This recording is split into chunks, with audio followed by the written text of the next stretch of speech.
your ears are the most important thing, especially as a musician. Now, even if you're not, still going to all these concerts, events, and with the way music is and the way headphones are now, people are pumping out tracks that are so loud. We're creating stereo systems that are super, intense in terms of the decibel level. And even a typical show at like a movie theater, for example, the volume is way louder than it ever was. And this is so much damage to your ears. So I really want to make this video to basically give you 5 tips, or basically 5 techniques of how to protect your ears and basically mitigate all that damage from hearing loss that might potentially happen from tons of loud music. Number 1, earplugs. So my favorite earplugs are earpiece, comes in a little thing like this, and they're basically adjustable in terms of the intensity of how much they turn down the volume of whatever you're listening to, which are awesome.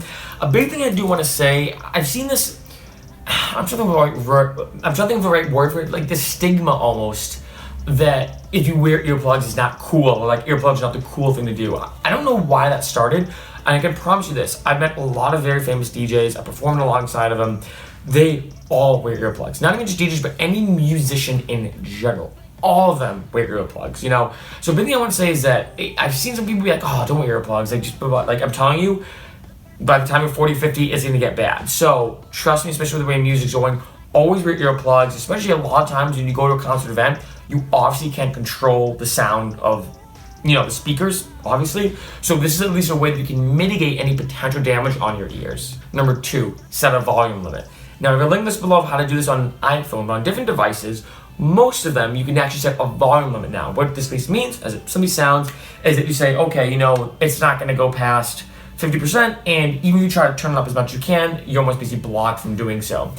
This is something that I would highly suggest to do, especially because when I set a volume limit on all my stuff, I usually kind of forget that I set it, right? And then later on, that means when I try to turn it up all the way, and it's the loudest it will go, I'm like, oh, it's the loudest it will go, I guess I'll just listen to this and just deal with it, right?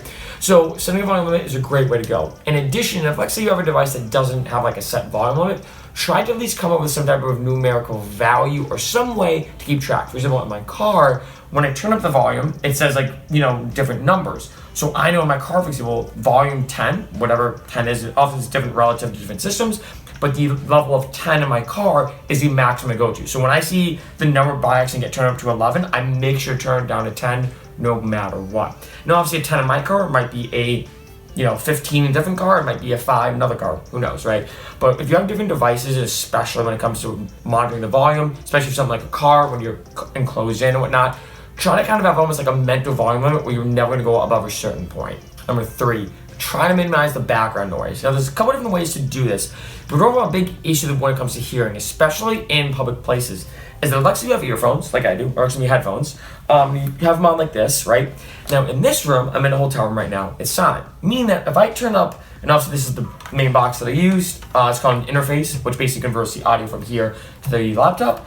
If I turn it up on this, I can obviously turn it up just a little bit and really have the sound pretty well. However, if I'm, let's say, in a Starbucks or Panera Bread, or if I'm, let's say, like traveling, I have to turn this box up or these headphones up a lot louder than I normally would. So in my mind, they might appear to be the same volume if I listen to it here in the hotel room and in a Starbucks. However, I have to turn up way more in the Starbucks to compensate for all the background noise that's going on.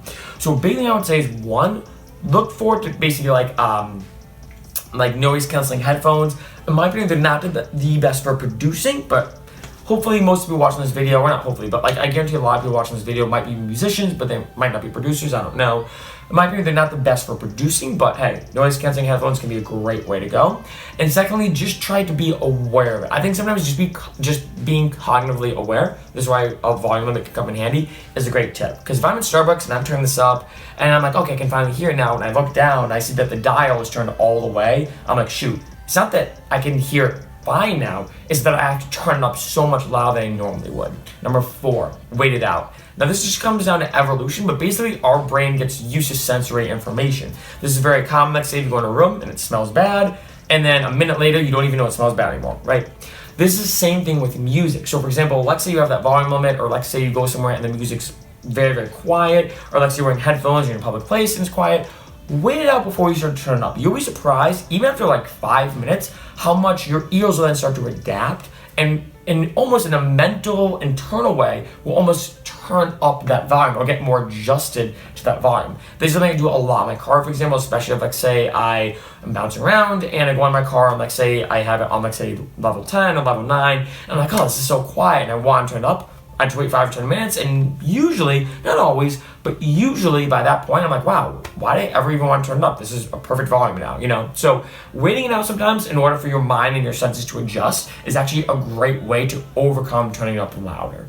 And lastly, number 5, take breaks. This is a big thing like anything. Look at the ear as a muscle, and if you're constantly pounding with super loud noises all the time with minimal breaks, that's really bad for it. So if you're at, like, say, a concert, this can be a bit tricky, I will say, but if, like, say you're, driving or using headphones, don't be afraid to take breaks of like 5 minutes for every 20 or 30 minutes you're listening to something by either turning it down or just putting on something else that's a bit more tame or whatever the case is, I think be aware that if you're constantly pounding your ears with wicked loud sounds, whatever genre of music you're listening to, for a long time without minimal breaks, that's probably one of the worst things for your eardrums. So just be very aware of that.